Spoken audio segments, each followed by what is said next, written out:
the first main thing was curiosity about a particular topic. So when we did our masters and the bachelors, we are more interested in a particular topic which we want to pursue further. And also probably some kind of a blind arrogance to say we can contribute something to the world.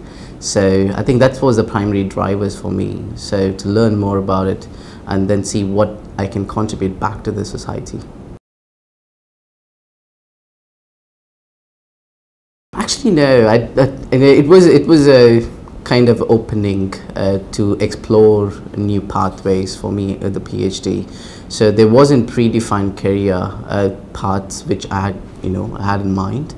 The thing was, in terms of the PhD itself, probably the exposure was limited. When I was doing the PhD, so it was mainly in terms of academic and research focused, whereas once I came out of the academic institutions, it was a lot more opportunities.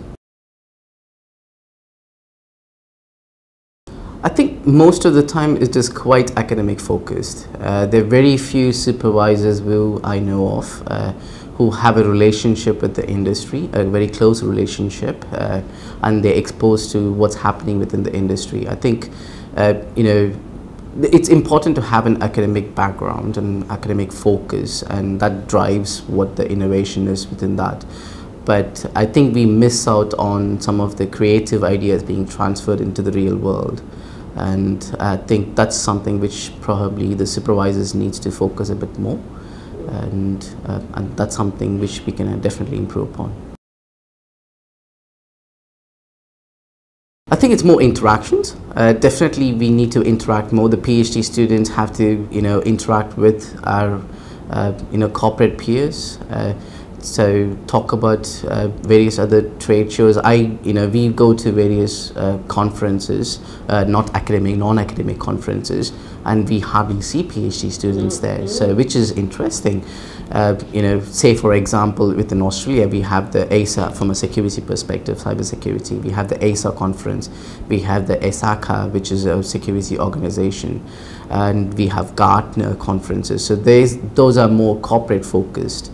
And we hardly see PhD students there, even though there is a huge demand for PhD level students within those organizations. Definitely. I think PhD students have to explore a lot more, I've been guilty of that too. So when we do a PhD, we are too focused. It's running a race at the moment, and we hardly look around in terms of what's actually happening in the outside world. And that's probably some of the reasons, because we are more into publications, papers. We need to keep our focus there. But I think we need to step back a bit sometimes in terms of the PhD students to look what's outside after the PhD. So, and suddenly they hit a black zone and say, after the PhD, what's next? And unless they have thought it through during the PhD, it's going to be very difficult. And I think it's a great opportunity, the PhD. It's a three years journey, and it gives us the time to focus and as well as to explore new ways in your career path. I think I use it, the skills learned, I use it every day. What, as EY we primarily do is try to create value for our clients, solve their biggest problems. And what I learned during PhD was the ability to critically think outside the box, do the basic research work and the data collection. So all those things are very, very important, doing a problem solving exercise for the client and trying to create value and show that we're actually creating value for the client. And those skills are, invaluable in our daily life. Yes, so what we do in EY is I'm part of the EY advisory cybersecurity practice. So what we primarily do is go to the clients and try to see what the problems are in terms of cybersecurity, and create, maybe define new strategies for them to explore, work on transforming their current practices in cybersecurity, and looking how we can secure their clients' data or their customer data. And that's one of the critical things which is happening at the moment in the world is, are we really secure and how private are we. So, and we are trying to help our clients to answer those questions.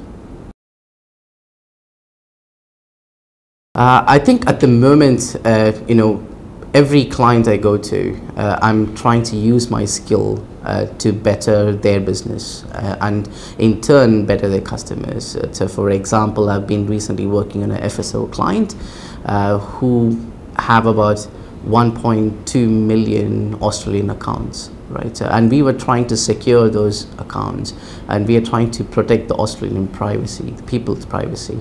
And I think that's what, it drives me every day to, I can use my skills which I've learned. I'm working for a company which enables me to use those skills and, for the betterment of the world.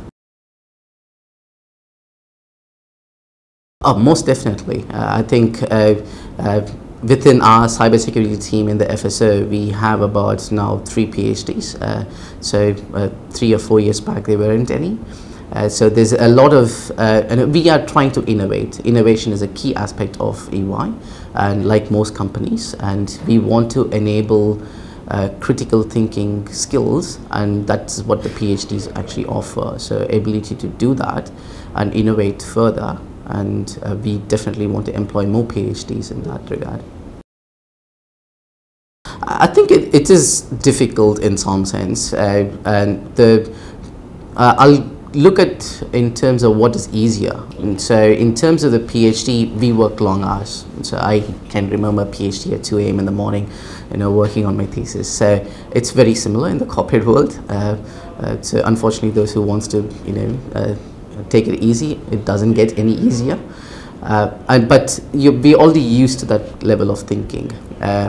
And what the corporate world does, what the PhD world doesn't offer and the corporate world requires is more in terms of our personal skills, ability to interact and, look at client relationships, look at maintaining relationships, building rapport with various other, whereas the PhD, it's much more in a singular view. It's more self-contained. We hardly look at outside the box in terms of our relationship, whereas in the corporate world, we have to interact with team. The team bonding, the team skills probably is not to the same level in PhD compared to in the corporate world.